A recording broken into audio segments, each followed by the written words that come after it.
नष्ट नष्टप्रायेषु अभद्रेषु नित्यं भगवा सेवया भगवती उत्तमा श्लोके भक्तिर्भवति नष्टकी. Chapter the Srimad Bhagavad Gita's chapter 10, Bhagavatam is the answer to all questions. I'm going to read text 41 to 51. According to the different modes of material nature, the modes of goodness, the mode of passion, and the mode of darkness, there are different living creatures who are known as demigods, human beings, and hellish living entities. O God, even a particular mode of nature being mixed with the other two is divided into three, and thus each kind of living creature is influenced by the other modes and acquires its habits also. Text 42, he, the personality of Godhead, as the maintainer of all in the universe, appears in different incarnations after establishing the creation, and thus he reclaims all kinds of conditioned souls amongst the humans and the non-humans and the demigods. Thereafter, at the end of the millennium, the Lord himself in the form of Rudra, the destroyer, will annihilate the complete creation as the wind displaces the clouds. Text 44. The great transcendentalists thus describe the activities of the Supreme Personality of Godhead, but the pure devotees deserve to see more glorious things in transcendence beyond these features.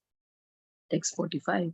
There are no direct engineering by the Lord for the creation and destruction of the material world. What is described in the Vedas about his direct interference is simply to counteract the idea that material nature is the creator. Text 46. This process of creation and annihilation described in summary herein is the regulative principle during the duration of Brahma's one day. It is also the regulative principle in the creation of Mahat, in which material nature is dispersed. Text 47. O king, I shall in due course explain the measurement of time in its gross and subtle features with the specific symptoms of each. But for the present, let me explain unto you the Padma Kalpa. Text 47. Shaunaka Rishi, after hearing all about the creation, inquired about Sutta Goswami, about Vidura, for Sutta Goswami had previously informed him how Vidura left home, leaving aside all his relatives who were very difficult to leave. Text 49 to 50 and 50. Shaunaka Rishi said, let us know, please, what topics were discussed between Vidura and Maitreyi, who talked on transcendental subjects, and what was inquired by Vidura and replied by Maitreyi. Also, please let us know the reason for Vidura's giving up the connection of his family members and why he again came home. Please also let us know the activities of Vidura while he was in the places of pilgrimage. Text 57, Sri Sutta Goswami explained, I shall now explain to you the very subjects explained by the great sage in answer to King Parikshit's inquiry. Please hear them alternatively. Thank you all. Hare Krishna. Yeah, thank you so much, Madhuri Mataji. Hare Krishna. Aradhya Mataji, when you're ready, you can start, Madhavi. Yeah. Thank you, Madhuri Mataji, for reading the translations. Hare Krishna, everyone. Please accept my humble obeisances. All glories to Srila Prabhupada. Om Namo Bhagavate Vasudevaya. Om Namo Bhagavate Vasudevaya. Om Namo Bhagavate Vasudevaya. So, So that's the end of, we are reading towards the end of the chapter, the last few verses. And the chapter is entitled Bhagavatam is Answer to All Questions. So here we are just like scratching the surface. We won't go in detail, but I'm gonna just briefly summarize the entire chapter and what we actually heard so far. So because it's only a few verses and it'll get over so fast. So Srila Shukadeva Goswami answered, said, there are 10 divisions of statements with regarding the following.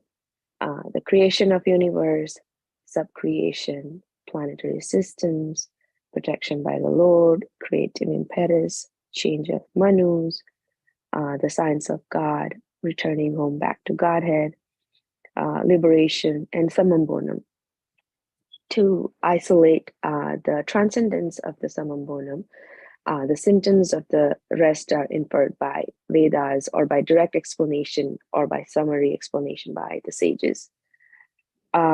The elementary creation of 16 items of matter is called Sarga, which includes the 5 elements: fire, water, land, air, and sky. And also others are sound, form, taste, smell, touch, eyes, ears, nose, tongue, skin, and mind. The subsequent resultant interaction of the modes of material nature is called, as you heard from previous discussions, Visarga. The right situation of living entities is to obey the laws of the Lord and be in perfect peace of mind under the protection of the Supreme Personality of Godhead. And the science of God describes the incarnations of Godhead and his different activities together with activities with his devotees.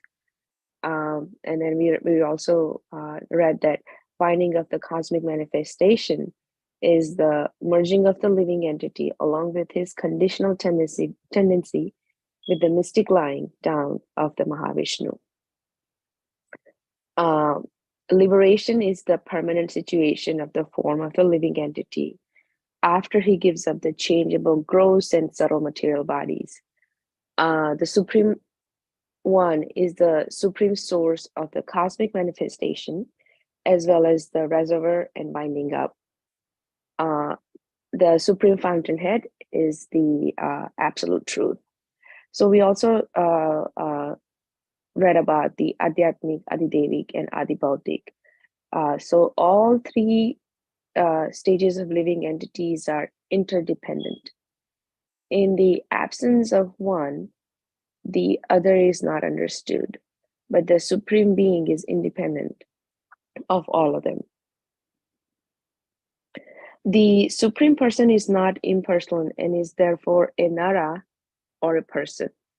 The transcendental water created from the Supreme Nara is known as Nara, and because he lies in the water, he is called Narayana. We read in one of the translations. The Lord then converts his potency from 1 to 3, controlling entities, controlled entities, and material bodies. And we have some of the descriptions that was given, that from the sky, situated within the transcendental body of the Mahavishnu, sense, energy, mental force, and bodily strength are generated, as well as some total of fountainhead of living force. 2, when the total energy is in motion, all living entities move. And when total energy stop endeavoring, all living entities stop sensual activities. 3rd, then Sukadeva Goswami explained the Virat Purusha. And then the sense organs are attached to the modes of material nature, and the modes of material nature are products of the false ego. The mind is subjected to all kinds of material experience, which is happiness and distress. And the intelligence is the feature of the mind's deliberation. And lastly, all living entities are created by the Supreme Lord according to their past deeds. So after hearing all about the creation, Sanaka Rishi asked Sutta Goswami about Vidura and how Vidura left home and how he met Maitreya. Sutta Goswami said that, let me explain that subject, how Sukadeva Goswami to the king. So, sorry, I was just a brief summary of what all happened in chapter 10. So the main thing we need to learn from this section is that everything we have, everything we see in the creation is coming from the Supreme Lord. That is the main essence we can take. So, and then what does that mean? So throughout these purports, Srila Prabhupada is emphasizing one point, that all this creation that Supreme Lord did is for two main purposes. One is for giving us a chance to enjoy, and that is not possible to enjoy without Krishna's association. And giving us a chance to reform and engage in devotional service, so we can be rightly situated in devotional service of Krishna. So that's the essence of whole details, basically.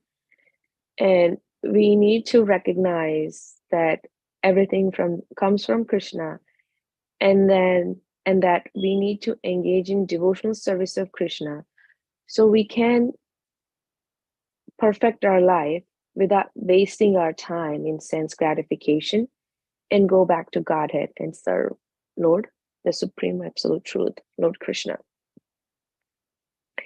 In text 36 to 47 verses, Visarga was explained. The secondary creation by Lord Brahma, in which ingredients created by the Supreme Lord already. So he creates Prajapatis, Manu, Devatas, humans, different species of animals, birds, like that. And that's all based on their karma, like that. And then the 41st verse, basically different modes of nature, and based on that, different species are created, described. So this is the purport of the day. In this verse, Srila Prabhupada fully emphasizes devotee association. So please read it for today. And so it's the entire, like every statement describes the devotee association in that purport. In the 44th verse, he explains devotee does not appreciate Krishna as a creator, but they also enjoy spiritual pastime. So after explaining the Sarga and Visarga, Sukadeva Goswami was planning to explain Padmakalpa as Maitreya Mataji, right? But then Sanaka Rishi interrupted, and he said, please wait. In the first canto, you described that Vidura went to pilgrimage and he met Maitreya, and they must have discussed some beautiful topics. And can you please describe those topics that they discussed? So the Goswami said, sure. So now, the Goswami switches to that topic of discussion between Sukadeva Goswami and Parikshit Maharaj. So this discussion between Maitreya and Vidura is described in Maitreya and Vidura is described in the 3rd and 4th canto, which we'll read from tomorrow probably. So that's the chapter 10 and basically the chapter canto 2. But I wanted to do a brief outline of the 1st and 2nd canto of Srimad Bhagavatam. So just that, since we are starting the canto 3 tomorrow, just a very surface level. So the 1st canto and the 2nd cantos of the Bhagavatam are considered the lotus feet of Lord Krishna. So they form a perfect prelude to the rest of the Bhagavatam by introducing the reader to its key philosophical concepts and prominent characters. They also established Lord Krishna as the Supreme Personality of Godhead, and Bhakti Yoga as the topmost spiritual path.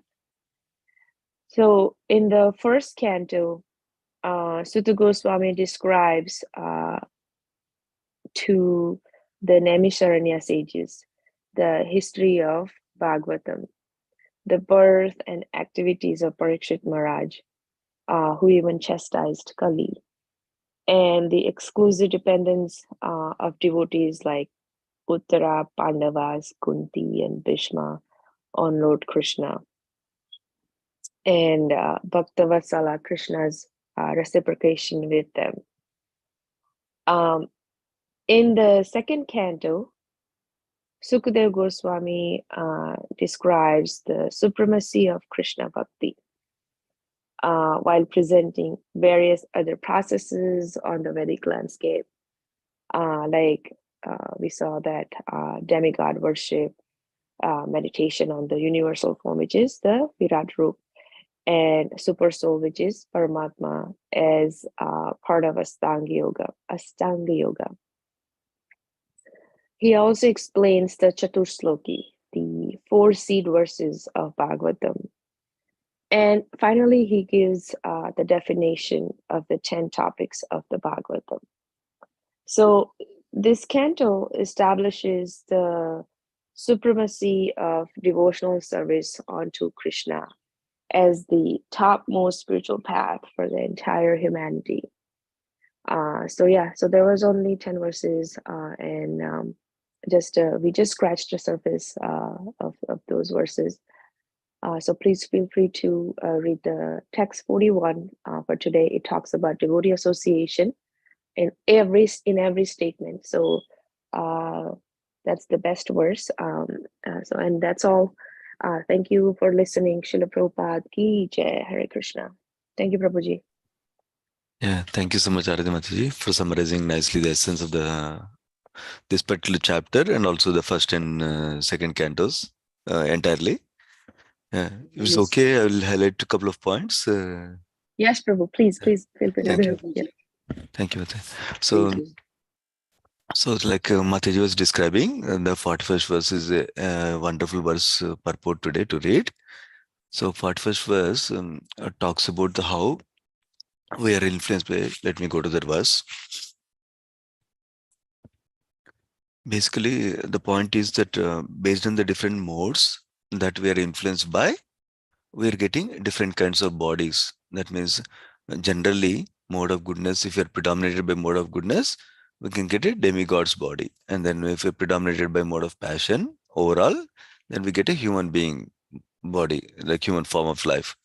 And then if you're predominated by mode of ignorance, we can get the hellish living beings. Hellish living beings includes not only living in the hell, but also it includes lower forms of life other than human beings, like animals, insects, birds, aquatics, all those things also constitute that. So now Prabhupada emphasizes the point that we need to elevate ourselves from the lower modes to the higher modes, goodness and beyond. So we know ignorance is lowest, passion is next higher, goodness is next higher, and then beyond that is pure goodness or Vishuddha Sattva. So the process of devotion service helps us to go higher in consciousness in terms of the modes, number one. Number two, like Mataji was highlighting, that this is possible by devotee association. Because when we associate with devotees, then we aspire for things that devotees do, aspire for desires like devotees. Then naturally we engage in devotion service. And through engaging in devotion service, we can elevate ourselves to higher and higher modes. So that is one essential point I wanted to highlight. So that way, because this point comes out in many places in Bhagavad Gita and also in Srimad Bhagavatam, including toward the end of the Srimad Bhagavatam also, this is highlighted in 11th canto also, which is through devotion service, through association of devotees, we need to elevate ourselves to higher and higher modes and beyond the contaminated modes also. That is one thing I wanted to mention. And another thing is about how Yeah, devotees, 44th verse, Madhavi also highlighted this point, that 44th verse talks about how even though this canto, so many chapters are talking about Supreme Lord's interaction with the material nature in terms of Sarga or the primary elements creation, and then in terms of Visarga that Lord Brahma does, in terms of the secondary creation that is doing by giving, creating different planetary systems within the universe, giving different forms of body to each living entity like that. Even though all that is described, just to highlight is made that those are all done by the energies of the Supreme Lord and is in different expansions and incarnations. But pure devotees relish the pastimes the Supreme Lord does in terms of when he comes and he personally exchanges with loving exchanges with devotees. That's what pure devotees relish more, like that is described also. So that those are described as transcendental activities. And Prabhupada writes in the purport that when Supreme Lord comes as Matya, as a fish, so when Supreme Lord comes as a Kurma Avatara, as a tortoise, Supreme Lord comes as Varaha Avatara, as a boar, Supreme Lord is not reduced to lower forms of life. Because remember in the previous verses we talked about how mode of ignorance people get the form like animals like that. So, so that misunderstanding is taken out. But when Supreme Lord takes such forms, he remains transcendental. He remains Supreme Lord in any form that he takes at any time, doesn't matter. So that's an important principle to understand and to know that there are higher pastimes with loving exchanges we can all relish. Okay, so we can pause there and continue tomorrow. Srimad Bhagavatam ki jai, Sri Prabhupada ki jai. Let's offer obeisance to all the devotees. Vanchakalpataru besha kupasandu bhyavacha Paitanam Pavanebhyo Vaishnavibhyo Namo Namaha. Yeah, thank you so much, Aradhya Mataji. One more time. Hare Krishna. Hare Thank you, Krishna, Prabhuji. Prabhuji. Thank Hare you, Krishna. Prabhuji.